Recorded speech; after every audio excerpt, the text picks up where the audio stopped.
Bonjour à tous, c'est un plaisir d'être parmi vous pour vous parler cette fois-ci d'ophtalmologie, plus précisément diabétique, comment protéger mes yeux.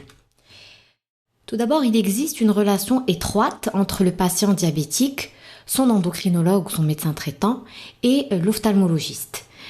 En effet, finalement, tous les segments oculaires peuvent être concernés par des manifestations liées au diabète. Effectivement, le pronostic fonctionnel reste dépendant de la rétinopathie diabétique, notamment proliférante, et la survenue d'un œdème maculaire diabétique.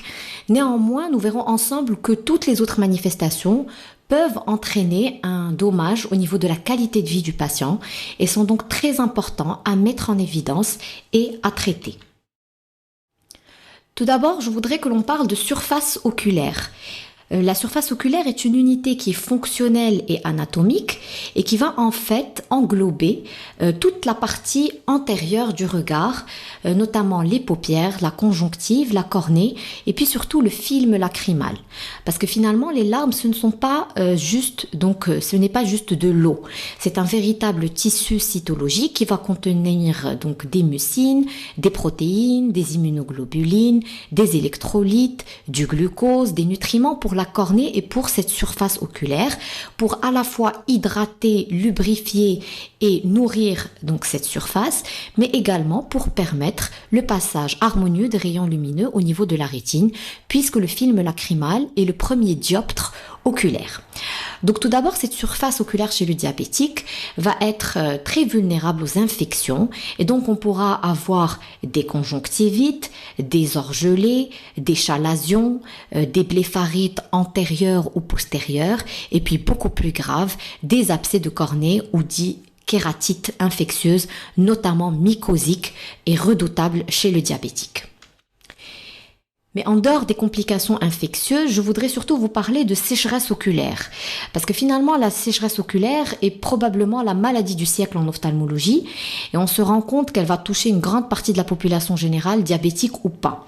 Sauf que chez le diabétique va se poser cette problématique de la composante neuropathique de cette sécheresse oculaire.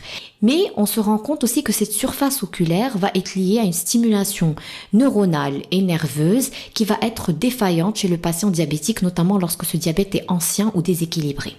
On va avoir des symptômes non spécifiques, mais finalement que l'on entend tous, des flous visuels intermittents, des sensations de grains de sable, des sensations de brûlure, un prurite des paupières, et puis surtout parfois un larmoiement paradoxal. Donc comment je protège ma surface oculaire? Eh bien l'ophtalmologue devra faire un examen clinique rigoureux de cette unité anatomique.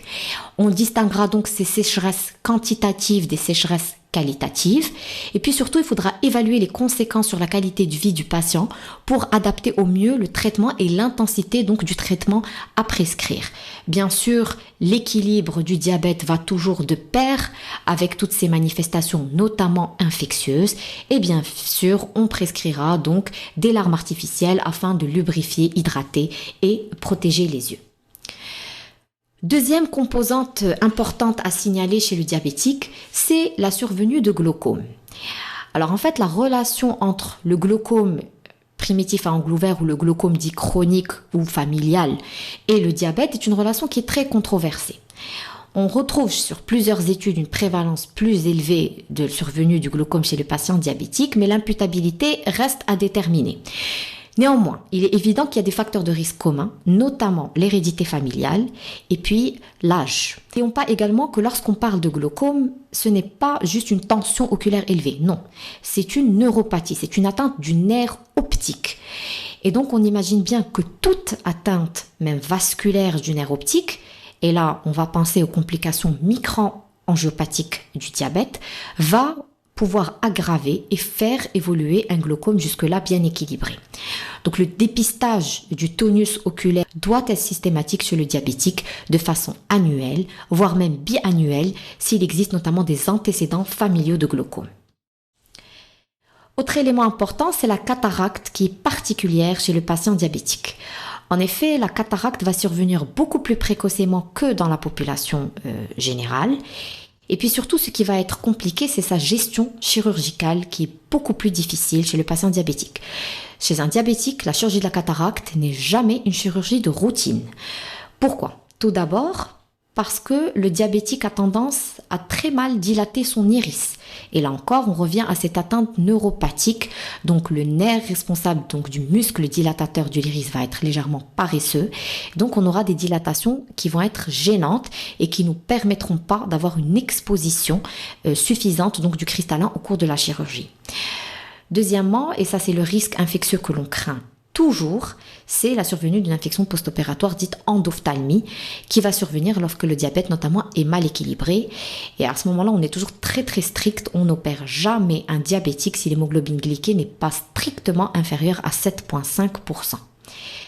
Attention également à la cornée, puisqu'il y a plusieurs études qui ont montré que le diabète, notamment chronique, et puis la prise prolongée de metformine va entraîner une perte des cellules endothéliales qui sont responsables en fait de la transparence cornéenne. Et donc de ce fait, lorsqu'on va ajouter à cela un facteur chirurgical agressif donc pour cette cornée, on va avoir des incidences beaucoup plus élevées des œdèmes de cornée post-opératoires et donc des échecs de chirurgie de cataracte, non pas à cause de la chirurgie en elle-même, mais à cause de l'œdème de cornée séquelaire qui va donner une cornée opaque. Donc comment réussir une chirurgie de cataracte chez le patient diabétique? Un examen minutieux est nécessaire. Attention encore et toujours à la cornée et on n'hésitera pas à recourir à des explorations, notamment une microscopie spéculaire pour compter ces cellules endothéliales et être sûr que le patient a le pool suffisant donc de cellules pour l'opérer dans de bonnes conditions. Toujours le fond d'œil, lorsqu'il est possible, lorsque la cataracte n'est pas trop obturante, complétée ou non par une angiographie. Si la cataracte est obturante, une échographie est nécessaire pour être sûr qu'il n'y a pas de décollement de rétine ou d'hémorragie intravitrienne en arrière du cristallin. On en vient à présent donc aux complications les plus sévères malheureusement donc du diabète et de la microangiopathie diabétique que sont donc les complications rétiniennes et maculaires puisque la rétinopathie diabétique est toujours la première cause de cécité irréversible au Maroc. Elle peut être associée ou non à une maculopathie diabétique et cette rétinopathie va être due à cette hyperglycémie chronique qui va entraîner un stress oxydatif cellulaire, une rupture de ces barrières hématorétiniennes et puis surtout donc une ischémie chronique qui va démarrer en périphérie rétinienne avant de se généraliser et qui va être à l'origine de la sécrétion de facteurs angiogéniques, donc le VEGF, et la survenue donc de néovaisseaux rétiniens qui peuvent saigner et se compliquer d'hémorragie intravitréenne. Donc l'examen du fond d'œil reste actuellement annuel au moins chez le diabétique. On pourra renforcer ce contrôle dans des périodes bien précises, par exemple à l'adolescence chez le diabétique de type 1, puisqu'on craint une aggravation de la rétinopathie diabétique à ce moment-là. En cas de grossesse, s'il y a un équilibre beaucoup trop rapide de la glycémie, et puis surtout si on découvre une défaillance rénale ou même cardiaque qui était méconnue avant, et avant ou après une chirurgie qui peut être lourde et qui peut donc aggraver un état précaire. Donc le fond d'œil peut être fait de façon conventionnelle ou aidé par ce qu'on appelle donc des rétinographes non midriatiques ou midriatiques, donc avec l'instillation d'un collier pour dilater ou pas. Et puis nous avons un arsenal maintenant technique et technologique beaucoup plus important à notre disposition puisque nous avons l'imagerie ultra grand champ qui va permettre, vous voyez les 7 petits cercles qui sont les 7 champs en cliché couleur qui étaient recommandés par l'ETDRS pour le suivi de la rétinopathie diabétique. Et bien vous voyez que lorsqu'on utilise l'imagerie ultra grand champ, on va englober une partie beaucoup plus intéressante et beaucoup plus grande donc de la rétine du patient pour être sûr de ne pas passer à côté donc d'une atteinte débutante en périphérie là où l'ischémie rétinienne a tendance à commencer. Cette imagerie ultra grand champ pourra également être couplée donc à l'angiographe à la fluorescéine pour permettre d'avoir donc des clichés étendus en angiographie également chez ces patients. La nouveauté depuis quelques années, c'est l'avènement de cette nouvelle machine qui est l'OCT angiographie. Donc on parle d'angiographie, mais il n'y a pas d'injection. Il n'y a pas d'injection de produit de contraste au niveau vasculaire, d'accord? En fait, c'est une imagerie qui se rapproche donc de l'OCT, mais avec une dimension donc d'étude de flux sanguin donc au niveau de la rétine, avec des coupes qui vont se faire à plusieurs niveaux des plexus vasculaires rétiniens et notamment maculaires. Alors, ce qui est très intéressant avec cette nouvelle technologie, c'est qu'on va pouvoir mesurer les densités vasculaires, identifier des zones de non-perfusion vasculaire à l'état débutant et mesurer cette zone avasculaire centrale maculaire qui est en général la première à être atteinte et à augmenter de taille chez le patient diabétique. Ça a un intérêt majeur puisque cette OCT-angiographie va nous permettre de screener les patients susceptibles de développer un œdème maculaire diabétique avant qu'ils ne le développent et donc d'adapter le rythme de suivi à ces patients pour qu'on le suive de façon beaucoup plus rapprochée avant donc les premiers signes cliniques de l'œdème maculaire diabétique. Pourquoi ?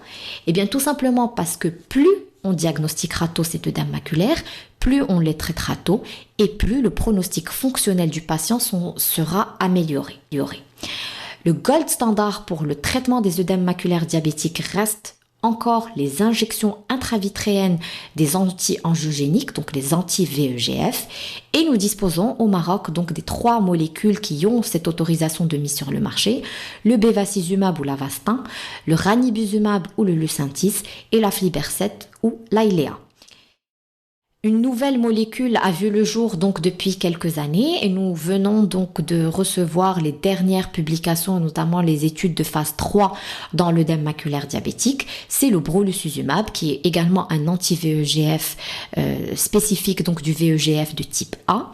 Et l'avantage du brolucizumab serait dans le traitement des œdèmes maculaires diabétiques, notamment réfractaires aux anti-VEGF de première ligne. Il permettrait également d'espacer les injections, ce qui pourrait être un atout considérable dans la prise en charge donc des patients diabétiques.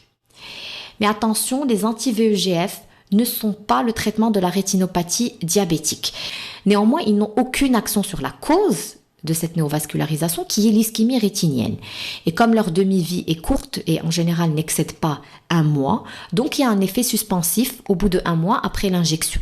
Le gold standard reste encore la panphotocoagulation rétinienne au laser et nous avons à notre disposition des lasers qui sont de plus en plus développés et de plus en plus compétents pour traiter cette rétinopathie diabétique proliférante, notamment les lasers multispot que l'on utilise maintenant au Maroc, qui vont permettre de donc délivrer 9 spots en même temps, avec donc des durées de séance qui vont être plus courtes, des réactions inflammatoires beaucoup moins importantes et peu de complications, avec un temps d'exposition rétinien qui est plus court et donc moins de lésions cellulaires au niveau rétinien et une meilleure qualité de vision en post-laser pour les patients qui ont été donc laserisés. Alors comment je protège ma rétine lorsque je suis diabétique ? Eh bien, je dois au moins avoir un examen du fond d'œil annuel. En cas d'atteinte rétinienne, il faudra compléter par une angiographie à la fluorescéine et une OCT maculaire. En cas d'atteinte maculaire avérée ou suspectée, ce sera l'OCT, voire l'OCT angiographie. En cas de rétinopathie diabétique pré-proliférante ou proliférante, ne pas hésiter à démarrer une PPR assez rapidement et ce, indépendamment du taux d'hémoglobine glyquée. Pareil, en cas d'œdème maculaire diabétique, il faut démarrer au plus tôt les IVT d'anti-VEGF. En conclusion, il existe effectivement une relation très étroite du patient diabétique avec son endocrinologue et son médecin ophtalmologue. Cet examen ophtalmologique est nécessaire pour le suivi et le dépistage complet des atteintes des différents segments donc de l'œil. Et comme vous pouvez le voir, les atteintes peuvent être multiples. Néanmoins, ce suivi ophtalmologique devra s'adapter donc au patient, à son diabète, à la qualité de son équilibre, aux complications, notamment micro-angiopathiques associées. Je vous remercie pour votre attention.